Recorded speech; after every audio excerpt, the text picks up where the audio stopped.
देखिए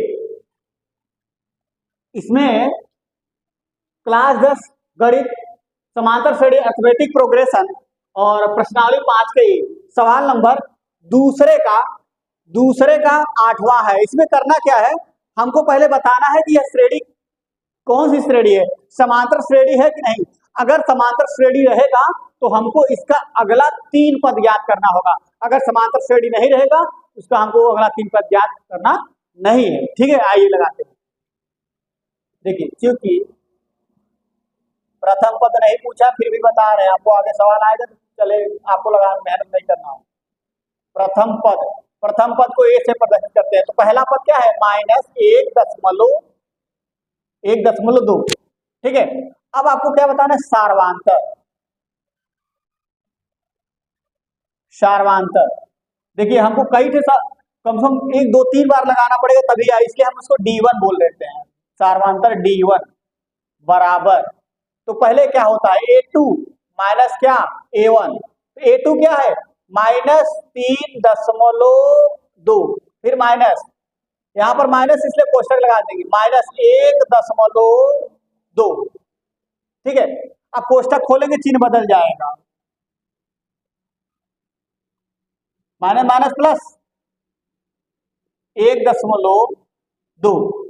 तो इसमें इसको घटा दीजिए, यहाँ पर क्या बचेगा 0 बचेगा और यहाँ पर क्या बचेगा -2।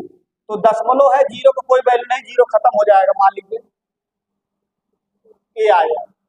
अब या D2, तो D2 हो जाएगा A3 माइनस A2। A3 क्या है हमारा, A3 है -5.2, माइनस लगा दीजिए।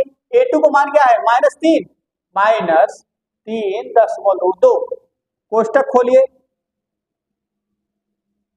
प्लस हो जाएगा। ठीक है, अब देखिए इसमें से इसको घटाइए, यहाँ पर क्या आ जाएगा 0 हो जाएगा, दशमलव लगाएंगे 0 कोई महत्व नहीं, और 5 में से 3 गया, क्या बचेगा 2, -2। ठीक है, तो -2 बच गया। अब देखिए या D3 अब हो जाएगा A4 माइनस A3, A4 हो गया, A4 हमारा है -7.2 माइनस A3 का मान क्या है -5.2। अब इसके बाद करेंगे क्या, ये प्लस हो जाएगा 5.2। ठीक है, इसमें इसको घटाइए, देखिए 0 और यहाँ पर हो जाएगा -2। ठीक है, अब करना क्या है, हमारा तीनों देखिए तीनों समान आ रहा है, इसका मतलब सारवांतर समान है। अब यहां पर लगाएंगे क्योंकि सारवांतर D बराबर D1 बराबर D2 बराबर D3 क्या है, समान है, समान है, समान है। तो यह श्रेणी कौन सी होगी, समांतर श्रेणी होगी। क्या होगी, समांतर श्रेणी होगी। ठीक है, अब हमको डी भी बताने के लिए कहा है, तो सारवांतर डी बराबर, क्योंकि सारवांतर डी बराबर क्या दिया है -2.0, मतलब 2, उसका कोई महत्व नहीं है, तो सीधा सीधा आप 2 लिख दीजिए, हो जाएगा -2 लिख दीजिए, कोई दिक्कत नहीं। अब हमको क्या करना है, अब अगला 3 पद ज्ञात करना है, अगला 3 पद। ठीक है, तो देखिए यहाँ पर 1 2 3 4 पद दिया है, तो हमको 5वां पद ज्ञात करना है। तो यहाँ पर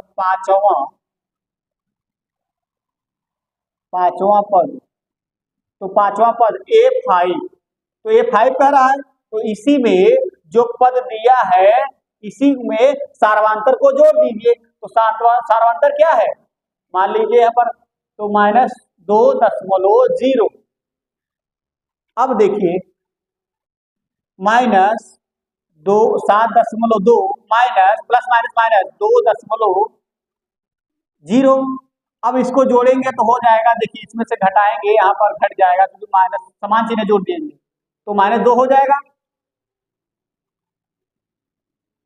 2.0 दशमलव जीरो, और उसके बाद इसमें इसको जोड़िए 5, ये 5 2 7 7 2 9 हो जाएगा।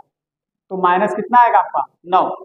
अब क्या करना है, हमको क्या बताना है, छठा पद, छठा पद A6। जब A6 बताना है तो हमको करना है, फिर जो ये मान आया है इसी में सार्वांतर को हमको जोड़ना है। -2.0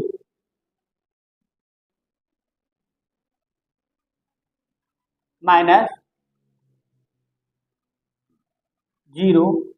अब करना क्या है, इसमें जोड़ेंगे तो हो जाएगा 0.2, और इसके बाद 9 2 11 -11 है।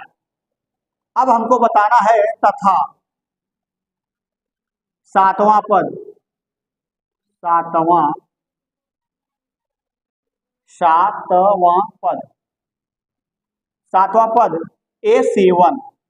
तो जब A7 कहा है तो इसी को हमको सार्वांतर को जोड़ देना है।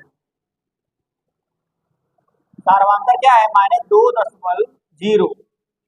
तो करना क्या है, प्लस माइनस माइनस जोड़िए तो हो जाएगा, यहाँ पर समान चिन्ह इसलिए जोड़ देंगे, 2.11 है, 12 13 -13। अतः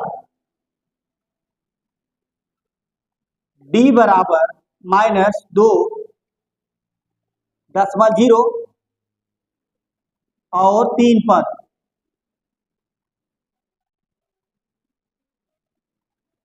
और 3 पद आपके 3 पद हो जाएंगे। पहला है -9.2, दूसरा -11.2, और तीसरा पद हो जाएगा -13.2। यही आपका क्या है, यही आपका क्या है, यही आपका आंसर है। ठीक है, देख लीजिए।